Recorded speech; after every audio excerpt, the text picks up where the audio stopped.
tonight I want to talk about Tom Hanks, the actor, and Donald Trump. So West Point, one of the most prestigious institutions in the world, goes all the way back to the Revolutionary War, great history. They decided to honor Tom Hanks with the Sylvanus Thayer Award on September 25th. Why? Well, Hanks has been a big military supporter. Okay, movie Forrest Gump, Saving Private Ryan. He has done a lot of charity work, produced Band of Brothers, one of the most excellent military shows of all time, served as a national spokesperson for the World War II Memorial, led fundraising for the Dwight D. Eisenhower Memorial. So Hanks has done a lot for the U.S. military, so he was supposed to be honored. Problem is that Tom Hanks is an avowed liberal, okay? And he's called Donald Trump unfit for office, a gas bag, his usual stuff that the Hollywood people engage in. Trump is a very, Hanks is a very solid player in the liberal community in LA, okay? He's not George Clooney. He doesn't put it in your face. He's shrewder than that. But he does not like Donald Trump at all. So I'm going to play 2 sound bites from Mr. Hanks to prove that point, and then I'll give you why West Point canceled the award. So roll tape 1. Could you play this president of the United States? Oh, I think a lot of people could. Yeah. How would you play him? I would probably play him as a very incurious man. And I do it in interpretation more so than incurious and an unimaginative guy who doesn't see much beyond the next 48 hours. Okay, there's nothing wrong with that. I'd say the same thing about Joe Biden, and Tom Hanks entitled his point of view. Incurious, okay. But then that was in 2017. 7 years later, Hanks's rhetoric got a little more intense. Go. Do you worry about the United States in terms of its commitment to democracy and freedom and everything these people died for, if there's another Trump presidency? I think there's always reason to be worried about the short term, but I look at the longer term of what happened. I think there is a ongoing look. Our Constitution says, we the people of the United States, in order to form a more perfect union. That journey to a more perfect union has missteps in it. And it's a little more political, okay? So he's worried.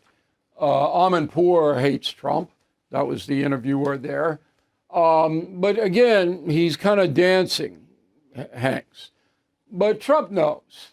It's Spielberg and Katzenberg and Ari Emanuel and the Disney people. He knows. They're all arrayed against it. Trump also knows that a conservative actor, a Trump supporter in Hollywood, lose jobs. That's wrong. I don't care about not liking Trump. I know most of these people out there. I don't care whether they like Trump or not. Okay, I didn't care whether they like Biden or not. It didn't matter to me. If they want to discuss it, I'm happy to do so. Okay, but you're an American, you can decide. But Trump takes it personally, and everybody knows that. Now, Tom Hanks, 69 years old, and I met him once. But my friend Dennis Miller is best buds with Tom Hanks. And Miller likes him a lot. And, so that means something to me. Because Miller's a tough guy. And Miller's no liberal. So I'm agnostic on Hanks myself. So here's what Trump takes it all personally. Okay? Here's what he posted on True Social. Our great West Point, getting greater all the time, has smartly canceled the award ceremony for actor Tom Hanks. Important move. We don't need destructive woke recipients getting our cherished American awards. Hopefully the Academy Awards and other fake award shows will review their standards and practices in the name of fairness and justice. Watch their dead ratings surge, unquote. So it's a personal beef here, because West Point never would have canceled this without President Trump, who's the commander-in-chief of the military, going, hey, no. And it got pretty far along, okay, until Trump zeroed in on it. So it was supposed to be September 25th. It's been going on for 6 months.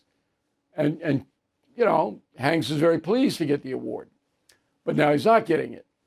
So if I were president, would I have done that if there was a recipient of any award, national award, by the military, U.S. military, who didn't like me, who openly criticized me? And the answer is no. I would not have done it. I would have allowed Tom Hanks to get the award. If I had a beef with Hanks, I certainly would put that in the social media. So I don't think Donald Trump's wrong for not approving of Tom Hanks, okay? But I would spill the beef out. But then I would say, look, he's done enough good for the military, and he has, if you want to be honest, that I'm not going to interfere with the award. I just wish the guy would come back to reality and see that my administration and the way I am the commander-in-chief benefits the military. Because you can make a very good argument about that. Cold and flu season coming on up. We all know it. And it really is nothing to take lightly. So when people start getting sick all across the country, medications disappear. Everybody wants it at the same time. So it's very, very smart to have a pharmacy you can count on, like All Family Pharmacy. Right now, they're helping Americans get ahead of the curve with 10% off antibiotics, antivirals, other essentials. You know how important it is to have the right meds when you get sick, particularly when your kids get sick. You don't want to be going into the doctor's office, spending all the time. You want to have them at your home. So if you have a few months' supply, you don't have to worry. And that's what we're doing here. If you believe in medical freedom, okay, and taking care of your family, as I do, this is the pharmacy for you. Please go to allfamilypharmacy.com/Bill. Use code BILL10 to save 10%. So Biden didn't care about the military at all. Nothing. But Trump has put resources into it to protect our men and women who volunteer for service. He has. It's an indisputable fact. Now, if you're Tom Hanks, who'll never do an interview with anybody like me, you say, well, look, Trump has improved the status of the military. He's improved conditions for vets. And part of the big, beautiful bill was that. He's looking out for them, it looks like. So are you cutting him slack on that? Do you approve of that? That's a question you ask Tom Hanks. But I like to see in American leadership, across the board, a measure of common sense. And that's the name of my radio program, Common Sense, on WABC. I'd like to see, look, I know he doesn't like me. And I don't like the fact that these liberals in Hollywood do things, in my opinion, that are destructive to my administration and the country. I don't like that. That's fine. That's one of the things I admire about Trump. You know, I interviewed Bush the Younger in the middle of the Iraq War when the corporate media was just slashing him, banging him like crazy. Stupid, this, that. And I said to him, you know, Mr. President, is there a line that the media is going to cross where you're going to come back at them? And he goes, no. They can say what they want. And Bush never confronted them, ever. And I didn't think it was weak. I knew why he didn't want to pump them up. But for me, as a confrontational man, I admire Trump's, in many instances, his confrontation. If he thinks something's unfair, if he thinks you're trying to hurt the country, he goes after you. I have no problem with that. It has to be legitimate. And this is a small beef, coming back to Hanks. All right, Hanks is a liberal. Hanks hangs with all of the leftists in Hollywood, deeply ingrained in that society. So he says what he says. Do I want to punish him for that? No, I wouldn't. Bill O'Reilly, YouTube. We love being on it. Thank you for watching. We'll see you later in the week.